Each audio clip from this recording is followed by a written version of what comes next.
Son capítulos que tratan temas muy prácticos, retos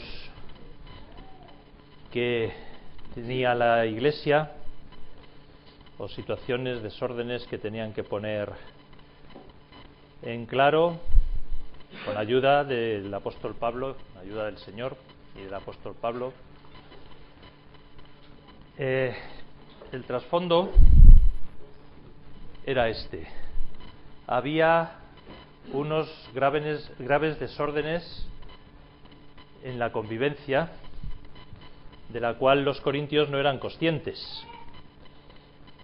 Y la cuestión era que en el capítulo anterior, si os acordáis, Pablo les dice en varias ocasiones que están envanecidos, que se creen superiores al resto de los creyentes, que se creen superespirituales, que se creen poseedores de la verdad. Bueno, eso lo desarrolló Esteban la última vez. Y estos casos prácticos, estos desórdenes que está habiendo en la Iglesia, demuestran una y otra vez que no son tan perfectos o tan superespirituales como ellos pensaban. Pablo ha sido informado por los de Chloe, aquella mujer empresaria que tenía servidores y que le habían informado a Pablo que había graves problemas, además de las divisiones y además de los partidos en la Iglesia, había tres grandes problemas éticos, de comportamiento, morales, de los cuales los corintios no eran conscientes, o si eran conscientes aplicaban una ética laxa, es decir, no pensaban que lo que estaba ocurriendo fuese pecado, y entonces para ellos pasaba desapercibido. Esos tres graves desórdenes eran una situación de unas relaciones incestuosas, tal y como vemos en 1 Corintios 5, del 1 al 33, me pongo las gafas, al 13, perdón. Ahora ya lo veo claro. Pleitos ante los no creyentes, es decir, que iban a tribunales no creyentes, a los tribunales de la ciudad, 1 Corintios 6 del 1 al 11, y temas de fornicación o prostitución, temas de ética sexual, tal y como vemos en 1 Corintios 6 del 12 al 20. Estos eran los graves desórdenes que Pablo saca y que les sirve para demostrarles que todavía les queda mucho para poder ser espirituales y poder ser realmente cristianos maduros. Como digo, los corintios se consideraban superespirituales. Pablo dice que están inflados, que son engreídos, y les va a demostrar con estos tres casos que han surgido en la Iglesia, con estos casos, que tienen que ser más humildes y buscar más la verdadera sabiduría, la sabiduría espiritual. Pero hoy hemos estado hablando de retos y hemos estado hablando de metas. El reto del apóstol Pablo era cómo presentar el Evangelio en un contexto pagano, a un mundo pagano. Él era de trasfondo judío, él era judío, como nos dice en Filipenses, y no tenía problemas para poder presentar el Evangelio en términos comprensibles a las comunidades judías, porque apelaba a las Escrituras, cosa que era común tanto a los cristianos como a los judíos. La Biblia, el Antiguo Testamento, era conocida por los judíos y por los cristianos de origen judío. El problema es que los paganos no habían leído la Biblia, el Antiguo Testamento. Por lo tanto, era un reto presentar el Evangelio en este contexto pagano. Pero era más aún un reto el demostrar que el Evangelio tenía poder, el demostrar que no era una filosofía más, que tenía poder para cambiar vidas, como vamos a ver en el capítulo 6, versículos 9 al 11. La pregunta que se podían hacer, y de hecho se lo dijeron cuando Pablo estaba en Atenas, es, bueno, ya nos hablarás otra vez de la resurrección. Este es un charlatán, como tantos hay, como tantos filósofos itinerantes que pasan por aquí y todos cuentan todos nos muestran sus conocimientos y sus filosofías, pero realmente funciona en la práctica, realmente tiene poder, porque eso es lo que esperaban tanto los judíos como los paganos.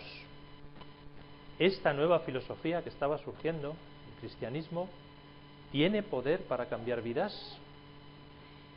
Ese era el reto que tenía por delante Pablo. El demostrar que sí, que efectivamente tenía poder. Por eso era importante que en las comunidades cristianas, en ambiente pagano, se viese que realmente el Evangelio servía, que realmente el Evangelio tenía poder para cambiar vidas y actitudes.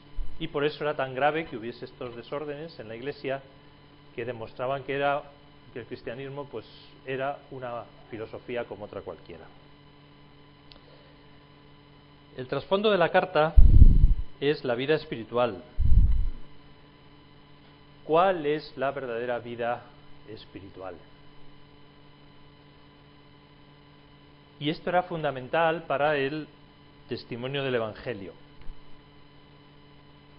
porque era realmente lo que diferenciaba al cristiano del pagano. El espíritu era el que realmente se tenía que manifestar en las comunidades, y no solo en las comunidades, sino en la vida de las personas.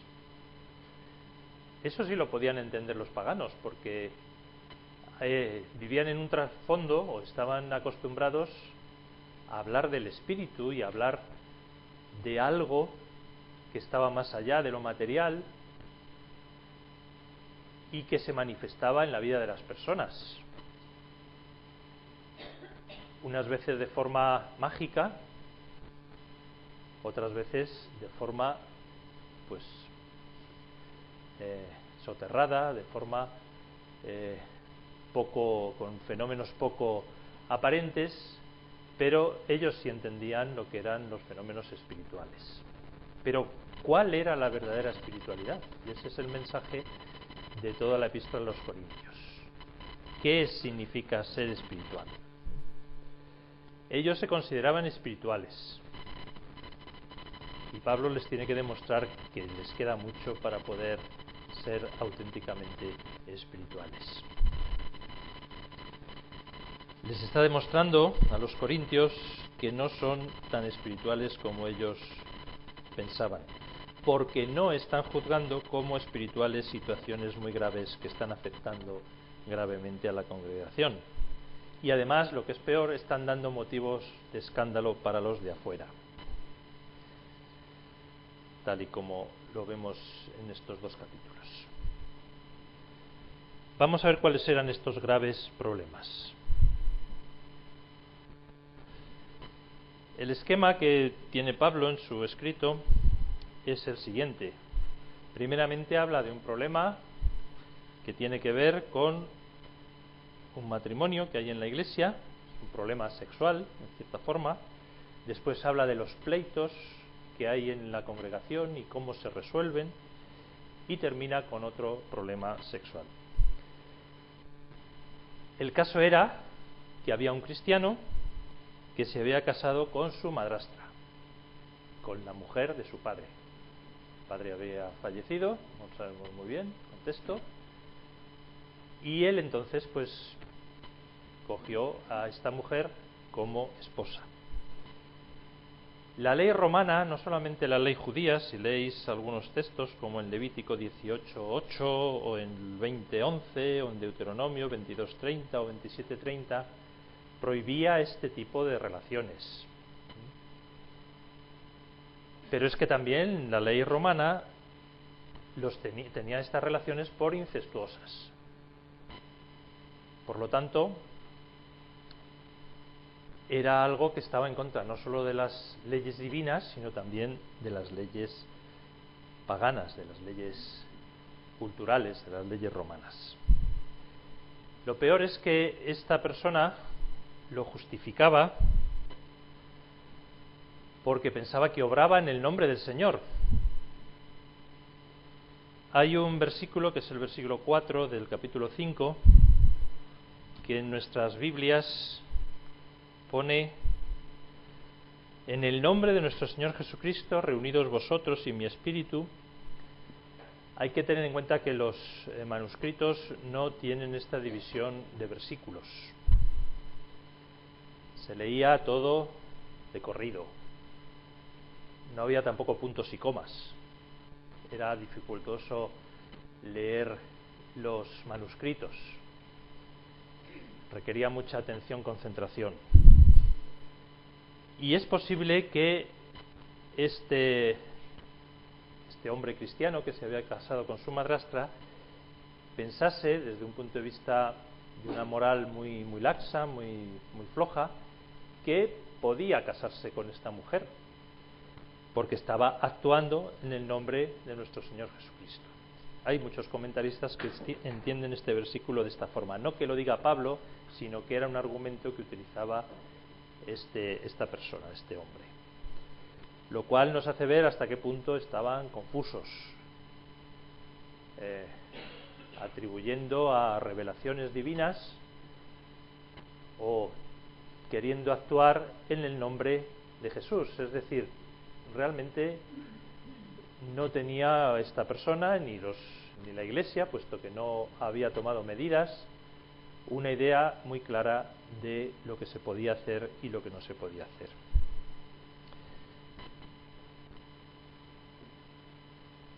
Entonces, esto era un mal testimonio para los de afuera. Decían: vosotros que decís que sois espirituales, vosotros que sois cristianos, que os creéis tan morales, mirad lo que tenéis en vuestra congregación. Una persona que no cumple las leyes no solo religiosas, sino tampoco paganas. ¿Qué le dice Pablo a esta congregación? Bueno, pues dice que hay que juzgar esta situación, que no puede pasar desapercibida y que no se puede pasar por alto. En estos capítulos se cita 9 veces la palabra juzgar. ¿Los cristianos debemos juzgar o debemos aceptar acríticamente? De hecho, la palabra que se utiliza en griego está relacionada con nuestra palabra crítica, crisis, que es juicio. Y entonces les está diciendo: tenéis que juzgar. A veces nosotros, con nuestra mentalidad moderna, pensamos que no tenemos que juzgar las situaciones. Bueno, el Señor sabrá o tendrá sus razones, no nos vamos a poner nosotros como jueces de situaciones que nos parecen anómalas. De hecho, el ser humano nos pasamos la vida juzgando, tomando partido, teniendo nuestras ideas, confrontándolas con las de los demás. Somos así. Y Pablo dice que sí, que hay que juzgar. Claro que hay que juzgar. El trasfondo de este juicio está en 2 categorías de seres humanos, como veis aquí. Lo que Pablo llamaba el hombre natural o psíquico y el hombre espiritual o neumático. Neuma es espíritu en griego. El hombre psíquico, el hombre natural, era aquel que se dejaba llevar por sus facultades, razonamiento, emociones muchas veces, por sus facultades psicológicas, que no necesariamente tienen que ser malas, y de hecho el Señor nos ha creado así, con unas facultades de comprender, de poder entender las situaciones. Pero eso no era suficiente. El apóstol Pablo decía que había otra categoría de personas a las que debían aspirar los corintios y a las que debemos aspirar nosotros también. No solamente juzgar de una forma psíquica, natural, comprendiendo pues los pros, los contras, razonando, sino que tenemos que discernir las situaciones de forma espiritual. Y él dice más: el ser humano espiritual, hombre o mujer, juzga todas las cosas sin que él sea juzgado por nadie. Capítulo 2, versículos 14 y 15. Esta es la característica del ser humano espiritual, que puede juzgar todas las cosas y nadie le puede juzgar a él. Nos resulta extraño, ¿verdad? Decir, pues vaya prepotencia, decir, soy espiritual, puedo juzgar todas las cosas y nadie tiene derecho a juzgarme a mí. Parece prepotencia, ¿verdad? Y de hecho, si lo decimos en ciertos ambientes, pues nos pueden acusar de eso, de orgullosos, prepotentes. Pero sin embargo, Pablo lo ha argumentado. No vamos a volver, me parece que lo tocó José Manuel. La diferencia entre el hombre psíquico, el hombre natural y el hombre espiritual. Entonces Pablo nos dice que sí, que tenemos que juzgar, pero evidentemente tenemos que juzgar desde parámetros espirituales, desde la mente de Cristo. Es interesante, bueno, él no está presente en esta situación, está ausente en el cuerpo, se encuentra en Éfeso, pero asume un papel de pastor de la iglesia, puesto que la había fundado y conocía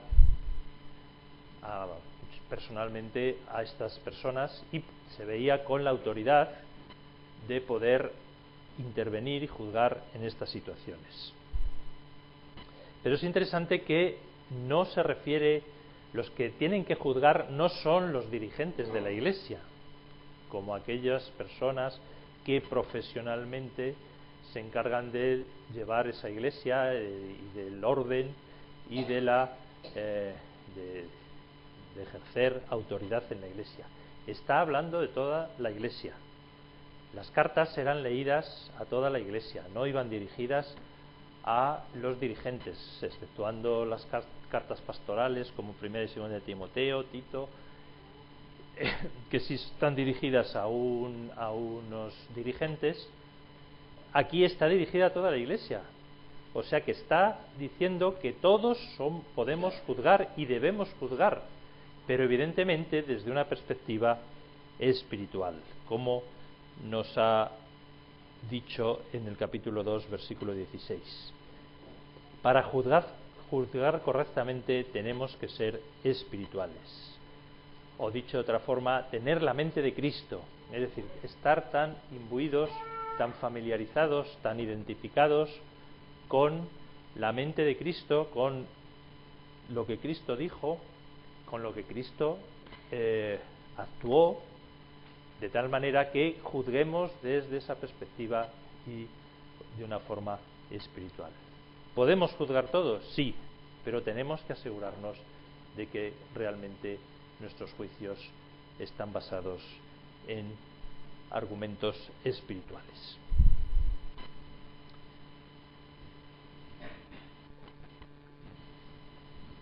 Este caso de inmoralidad tiene que tener una toma de posición por parte de la Iglesia. ¿Y en qué consiste el juicio? ¿Cuál es la consecuencia de juzgar esta situación, de juzgar a estas personas? Pues él es bastante radical en este sentido. Puede llevar hasta la expulsión de estas personas, de estos cristianos que se dicen cristianos de la comunidad. Es lo que llamamos la excomunión. Y lo expresa en términos de ser entregado a Satanás para destrucción de la carne.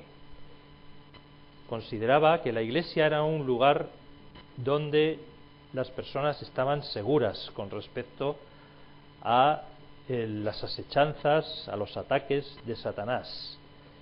Y pensaba que si una persona era expulsada de esta comunidad, entonces se encontraba inerme, se encontraba indefenso ante los ataques de Satanás.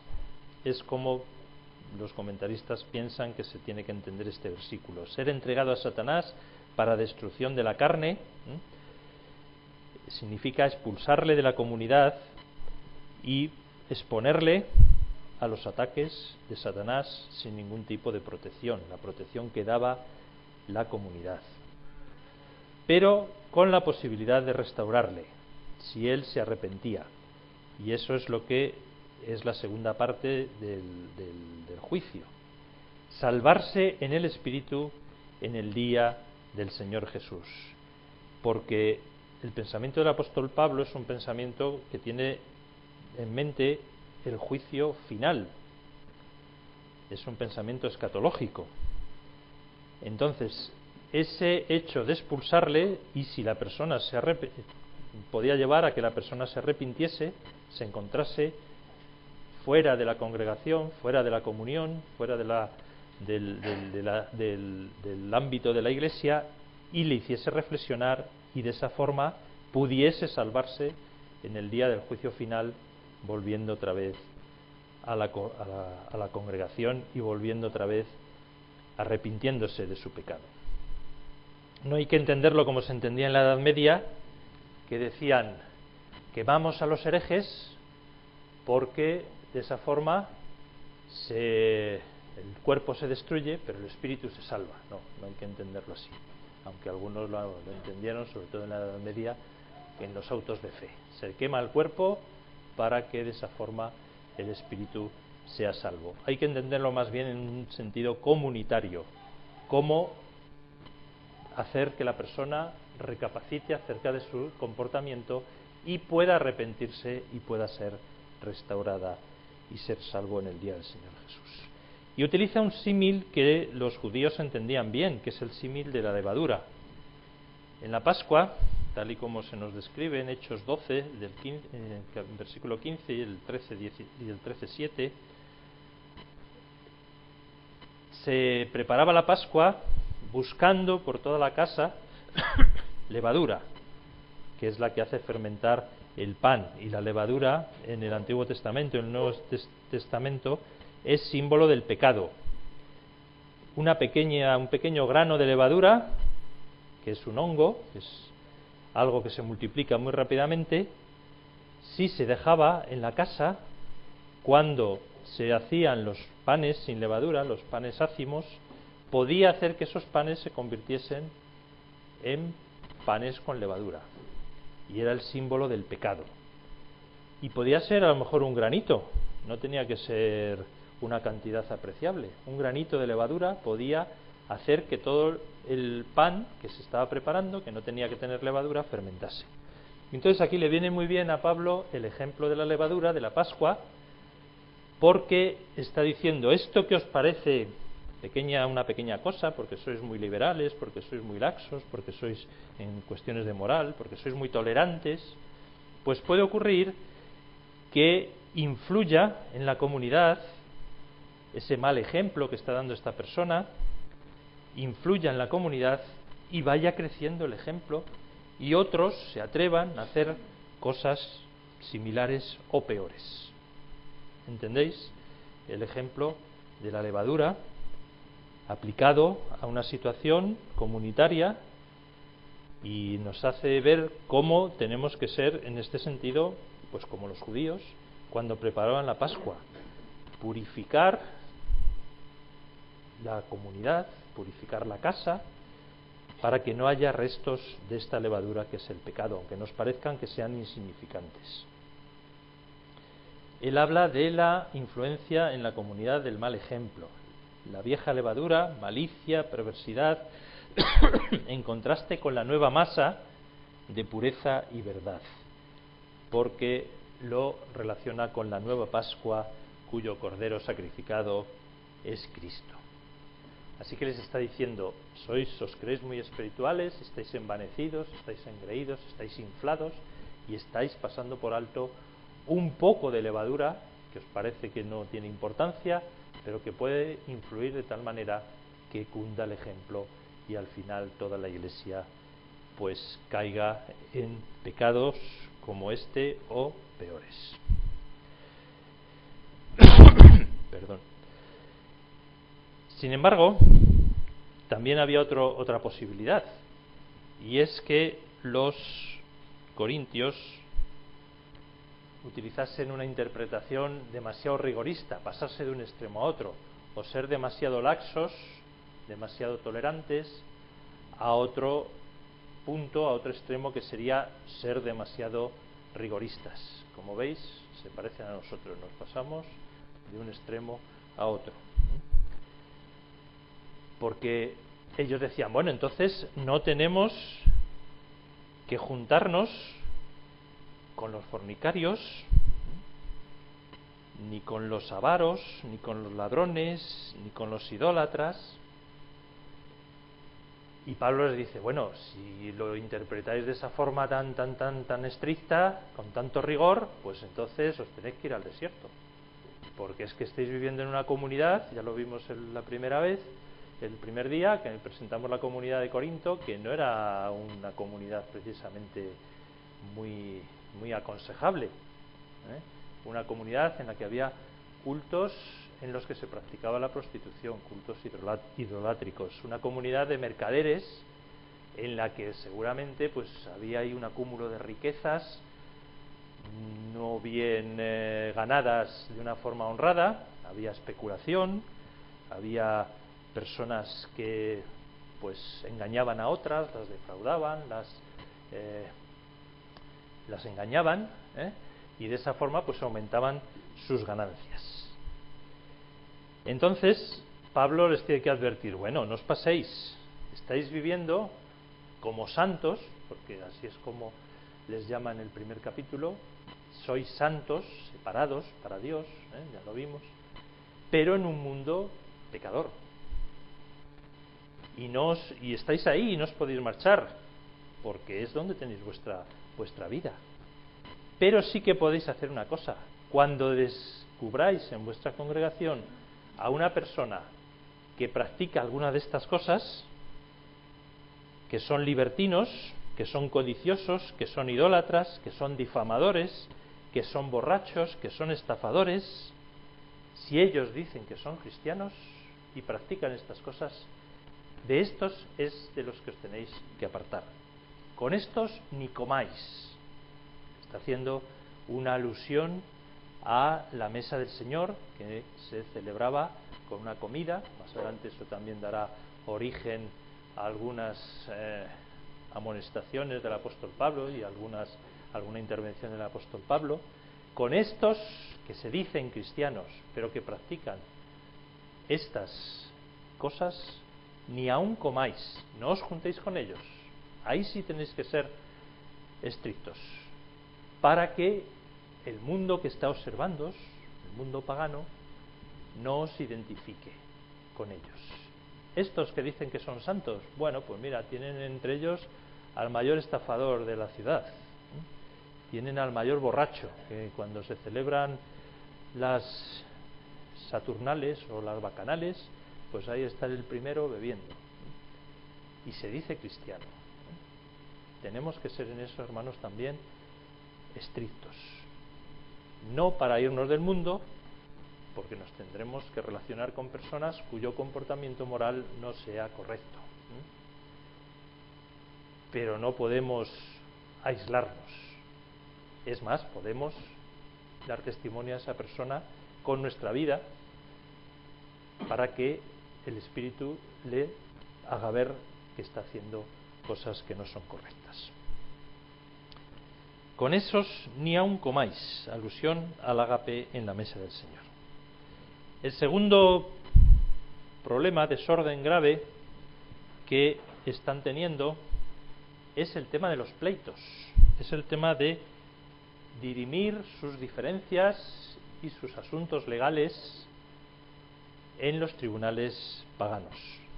Y aquí estamos ya en el capítulo 6, utiliza Pablo una expresión bastante fuerte. ¿Cómo os atrevéis? ¿Cómo os atrevéis a ir a juicio delante de los injustos y no ante los santos? Los santos, aquellos que han sido apartados por Dios desde el Antiguo Testamento, se sabe que van a participar en el juicio del mundo junto con Cristo. Y él se basaba en unos textos del Antiguo Testamento, Daniel 7:22. También en palabras de nuestro Señor Jesucristo, Mateo 19:28. Y les vuelve a recordar en 1 Tesalonicenses 4, del 16 al 17, que los santos del Señor van a juzgar al mundo juntamente con Cristo. Fijaos el tremendo honor y responsabilidad de los santos, de los cristianos, que van a juzgar al mundo. Incluso, dice el apóstol Pablo, que también van a juzgar a los ángeles malvados en la venida del Señor, tal y como lo expresa en la epístola de Judas, en su versículo 6, y en 2 de Pedro 2 y 4. Entonces, estáis llamados a este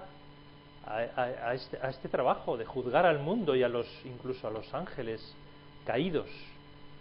¿Cómo pues no podéis juzgar las cosas que surgen en vuestra congregación? Vosotros, sin tener que recurrir, vosotros los santos, sin tener que recurrir a los tribunales de los injustos. No os veis capaces, si vais a juzgar al mundo, si vais a juzgar a los ángeles caídos. Y sin embargo tomáis por jueces a esta gente que en la comunidad no pinta nada. Es como lo traduce la Biblia, la Nueva Biblia Española, este versículo. Tomáis por jueces a esta gente que en la comunidad no pinta nada. Les llama también injustos, delante de los injustos, de los no creyentes, de los incrédulos, que no pintan nada. Es como se tiene que entender los versículos 4 y 5. ¿Por qué ponéis para juzgar a los que son de menor estima en la Iglesia? Podría parecer que eran miembros de la Iglesia, pero se puede entender como que se está refiriendo a los tribunales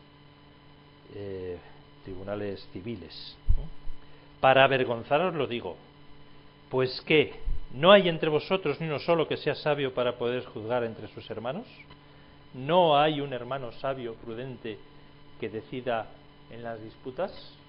Es otro motivo de vergüenza. Como veis, les está poniendo a caldo, como se suele decir, ¿verdad? O vosotros que os creéis tan espirituales, que os creéis tan superiores, resulta que no estáis actuando de ninguna manera como espirituales. Pero lo que les dice a los corintios nos lo dice también a nosotros. ¿Cómo podemos llevar nuestras diferencias? Y ha habido, desgraciadamente, casos en nuestras congregaciones de esta situación. Hermanos que han ido a juicio delante de los incrédulos, que no han resuelto sus diferencias en el ámbito de la Iglesia. Eso es una vergüenza. ¿Por qué? Como digo, otra vez se demuestra la incapacidad de estos hermanos nuestros, corintios, para poder resolver los problemas de una forma espiritual. Aunque ellos están orgullosos de su sabiduría y de su madurez. El resultado es un fracaso. La palabra que se utiliza aquí en el versículo 7 es una falta en vosotros, es un fracaso. La palabra en el original es una palabra que tiene que ver con el fracaso.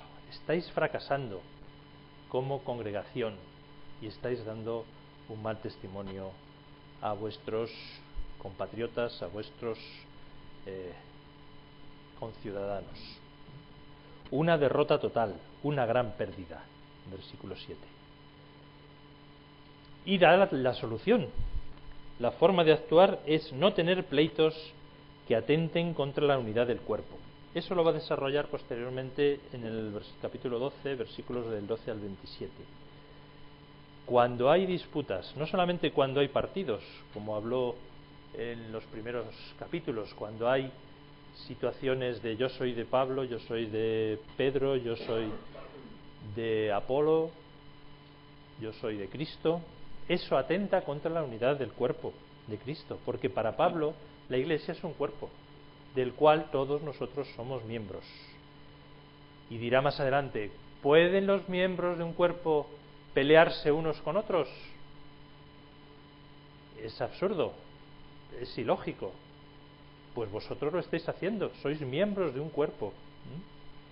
Y os estáis peleando unos con otros, y no solo eso, sino que estáis llevando vuestros pleitos a los tribunales de los injustos, de los incrédulos. Es un tema muy querido para Pablo, el tema del cuerpo, la Iglesia, cuerpo de Cristo. Lo trata también en Romanos 12, versículo 5. ¿Y cuál debe ser la actitud? Pues la actitud está en la línea de lo que predicó nuestro Señor Jesucristo en el Sermón del Monte. Mateo 5, 39 al 42. ¿Por qué no sufrís más bien el agravio? ¿Por qué no sufrís el agravio? ¿Por qué no ponéis la otra mejilla? ¿Por qué no lleváis la carga una milla más? Ese es el ejemplo que os dio nuestro Señor Jesucristo, al que vosotros decís seguir. Es la forma de resolver los pleitos en la congregación. No tratando de buscar nuestra propia justicia, y si no nos dan la razón, irnos a los tribunales. A lo mejor tenemos que hacer caso a Jesús y sufrir más bien el agravio. Sin embargo, ellos atropellan y despojan a los hermanos. Versículo 8. Son palabras muy fuertes. Atropelláis y despojáis a los hermanos. Puede haber aquí alguna connotación de tipo los ricos se aprovechan de los pobres. Podría ser. No sabemos exactamente el trasfondo.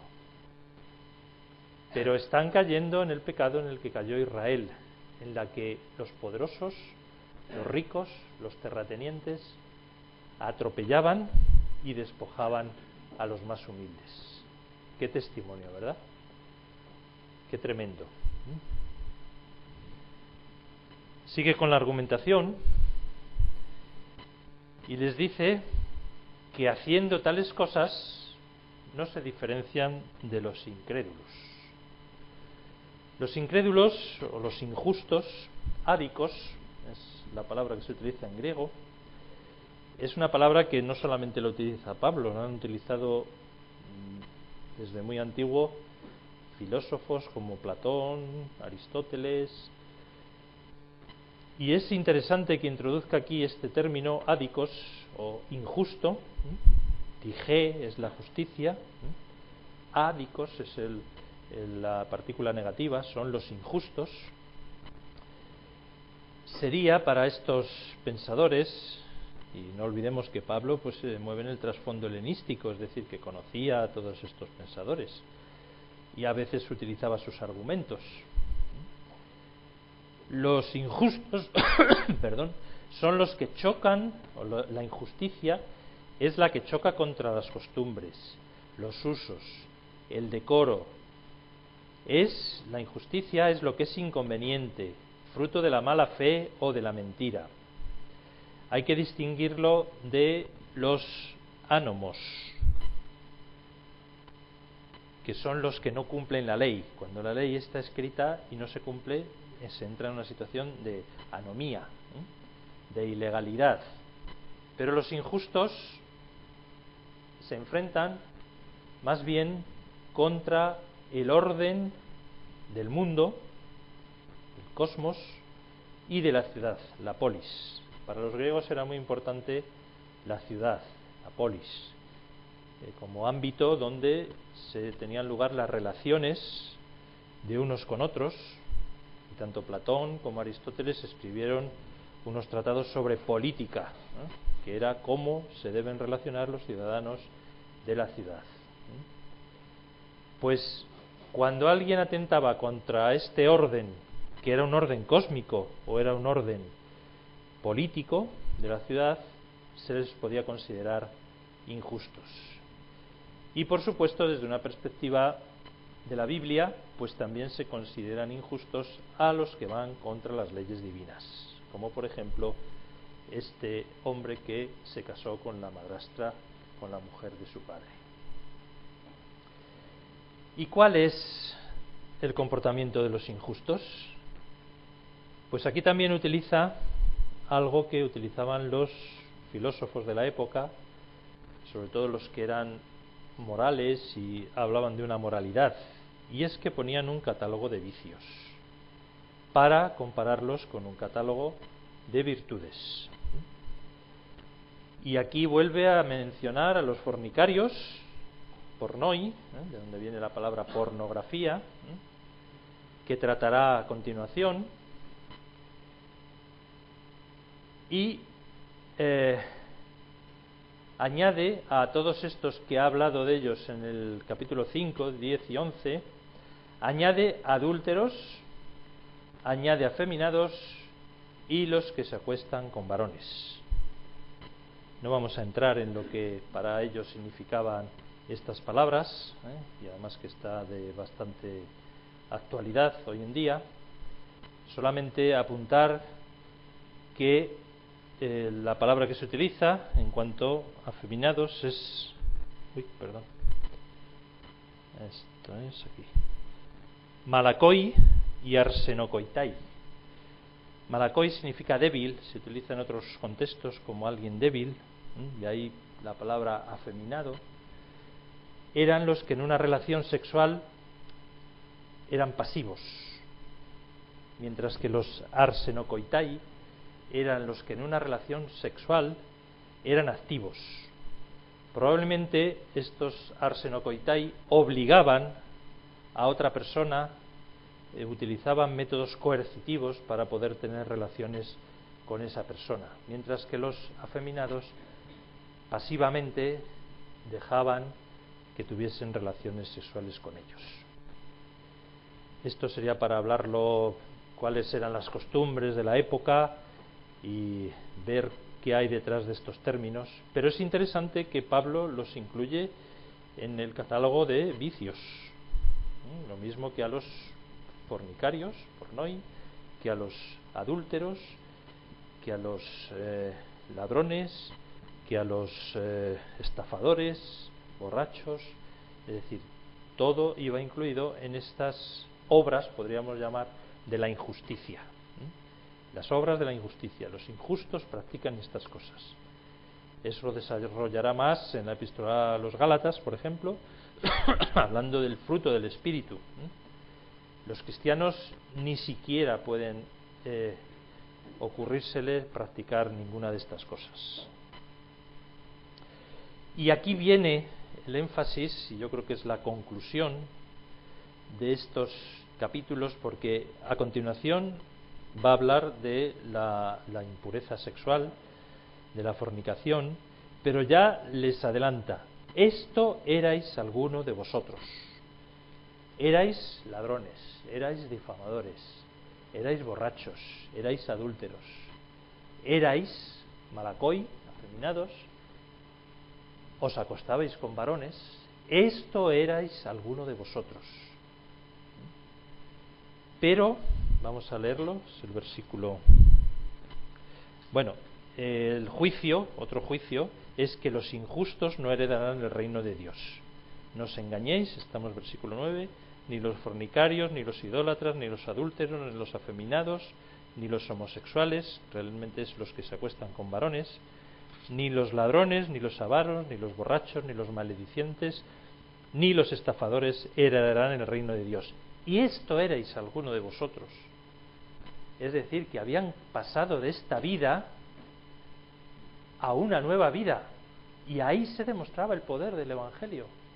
Ahí es donde se demostraba que el Evangelio tenía poder. Cuando él dice que no he venido a vosotros con filosofías y con argumentos filosóficos, sino con el poder de Dios, aquí se demuestra el poder del Evangelio para cambiar vidas.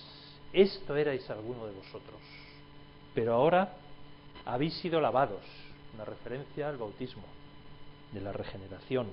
Habéis sido santificados, habéis sido separados para Dios, habéis sido justificados, Dios os ve como justos,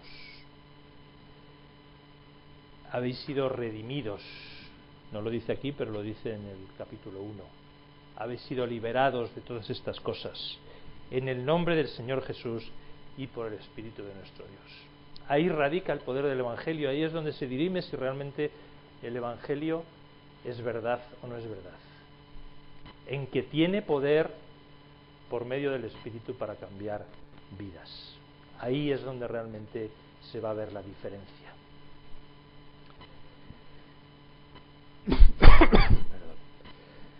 Entonces, esto lo encontramos también en el capítulo 1, 26 al 31.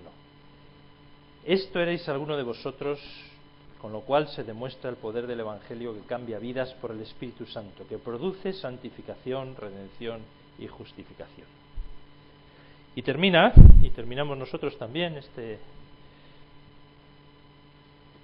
esta reflexión con el último ejemplo, que es el ejemplo de la fornicación, de la porneia. Había un partido laxo, laxista, que decía, todo es lícito. Eso era un refrán que tenían los corintios, todo es lícito, podemos hacer todo lo que se nos apetezca, no hay ninguna norma, no hay ninguna ley que nos lo impida hacer. Sí que había, por supuesto, incluso los filósofos moralistas decían que había algo que no se podía hacer, había los vicios, no se podían seguir los vicios. Y si leéis escritores de la época de Pablo, pues se meten con sus contemporáneos diciendo que son unos viciosos, que hacen una serie de cosas, que están atentando contra su cuerpo, que están atentando contra el orden del cosmos, que están atentando contra las leyes de la ciudad y contra la convivencia. Pero bueno, había ese refrán, todo me es lícito. Interpretaban mal la libertad del cristiano. Interpretaban mal la libertad del cristiano, interpretaban mal la libertad porque hacían una separación entre lo que se podía hacer con el cuerpo y, podríamos decir, lo que se hacía con el espíritu. Es decir, el cuerpo, ahí se introdujeron ideas platónicas y neoplatónicas, el cuerpo es la cárcel del alma, el cuerpo no tiene importancia, el cuerpo va a desaparecer, lo importante es el espíritu, no el Espíritu Santo, sino el espíritu de la persona, aquel principio que todos los seres humanos tenían, que les hacía elevarse por encima de los animales, y entonces pues decían, el cuerpo no tiene importancia, lo que hagamos con el cuerpo no es importante porque el cuerpo no está llamado a destruirse. Para los corintios ninguna acción física tenía significado moral alguno, como hemos visto en el versículo 6, en el capítulo 6, versículo 18, como estamos viendo. Dice, huid de la fornicación, cualquier otro pecado que el hombre cometa está fuera del cuerpo, pero el que fornica contra su propio cuerpo peca. Porque Pablo les dice que el cuerpo es muy importante, porque es la esfera en la que se hace real el compromiso con Cristo. Somos seres corporales, somos un cuerpo. Y el cuerpo puede ser, como en otra parte dice Pablo, o un instrumento para la justicia, o un instrumento para la injusticia. Así que lo que hagamos en el cuerpo y por medio del cuerpo tiene una importancia capital. Para los corintios, por ejemplo, el caso que ponen de la fornicación, la sexualidad, era la satisfacción de un apetito natural, como el comer o el beber. Pablo argumenta que el comer o el beber pertenecen al mundo de lo terrenal, pasajero, cuando dice que los alimentos son para el vientre y el vientre para los alimentos. pero tanto al uno como al otro los destruirá Dios. En ese sentido, dice, efectivamente hay una esfera terrenal, que está llamada, pues eso, a la degeneración, y es algo físico. Pero, sin embargo, el cuerpo del cristiano no es para la fornicación, sino que es para el Señor y el Señor para el cuerpo. Pablo argumenta que el comer o el beber pertenecen al mundo de lo terrenal pasajero, pero para el cuerpo del cristiano tiene Dios un plan especial. ¿Cuál es este plan especial? Pues ser transformado, y notad lo que dice, en un cuerpo glorioso. Capítulo 15, versículos 42 al 44. Es decir, cuando resucitemos, vamos a resucitar en cuerpo, pero un cuerpo diferente al que tenemos ahora. Un cuerpo glorioso. Ya lo veremos cuando lleguemos al capítulo 5. En la resurrección tendremos un cuerpo glorioso, pero cuerpo. Por lo tanto, el cuerpo no es para la fornicación, es para el Señor. Cristo nos ha comprado, el Espíritu Santo vive en nosotros, somos su templo. Mora, vive en nosotros el Espíritu Santo, somos su templo. Este cuerpo, sometido a achaques, que tiene impulsos, que tiene pasiones, es el templo del Espíritu Santo. Y nuestra relación con el Señor, con nuestro Señor, debe ser tan íntima como la relación matrimonial. De ahí viene lo que les dice: ¿no sabéis que el que se une con una prostituta es un cuerpo con ella? Porque dice la Escritura, los dos serán una sola carne, un argumento bíblico. Pero el que se une al Señor, un espíritu es con él. Es decir, que nuestra unión íntima con Dios, a través de Cristo, nos impide poder utilizar nuestro cuerpo para tener relaciones sexuales ilícitas. Porque sí que es importante lo que hagamos con este cuerpo, que es propiedad del Señor, que lo ha comprado con su sangre, que no somos nuestros, sino que somos del Señor. Y estamos llamados a tener una relación íntima con Él, semejante a la relación matrimonial. Y el argumento, y con esto termino, es que el fornicario peca contra Dios, sí, pero sobre todo contra su propio cuerpo, porque lo separa del Señor y lo despoja de su destino glorioso. Y asimila la fornicación al sacrilegio. El fornicario peca contra su propio cuerpo. Podemos hablar de otros vicios que nos hacen pecar contra nuestro propio cuerpo: hábitos, tabaco, alcohol, drogas. Un cristiano no puede pecar contra su propio cuerpo, porque ese cuerpo ya no es suyo, sino que es propiedad del Señor.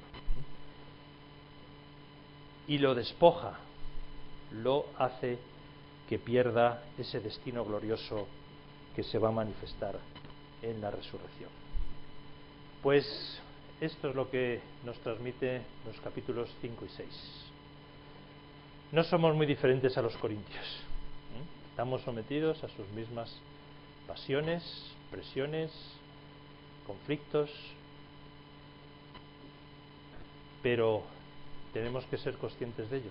Quizás el problema de los corintios, como puede ser el nuestro, es no dar importancia a estas cosas que aparentemente pueden ser pequeñas, pero se pueden convertir en grandes. Pues que el Señor nos ayude a meditar en estas cosas y a vivir según el propósito y el alto designio al que nos ha llamado el Señor. El próximo día tocaremos los versículos 7, los capítulos 7 solo, ¿no? 7. Muy interesante, sobre el matrimonio. Seguro que Pablo nos va a decir muchas cosas interesantes. Termino yo con oración, vale. Sí, Señor, te damos muchas gracias porque tu palabra está escrita y presente en nosotros para que aprendamos. no está de adorno, sino que está para que la leamos, reflexionemos y adaptemos nuestra conducta, nuestro comportamiento a lo que tú nos dices en ella. Te damos muchas gracias por Pablo, te damos muchas gracias porque se planteó este reto de poder explicar el Evangelio a personas que no conocían a Dios o tenían una idea equivocada. Gracias por tantos hombres de Dios como el propio Pablo que nos han enseñado qué significa una vida espiritual. Y ahora, Señor, a nosotros nos resta hacerles caso y aun con nuestras dificultades, aun con nuestros fracasos, aun con nuestras caídas, seguir adelante a la meta, al premio del supremo llamamiento en Cristo Jesús. Amén.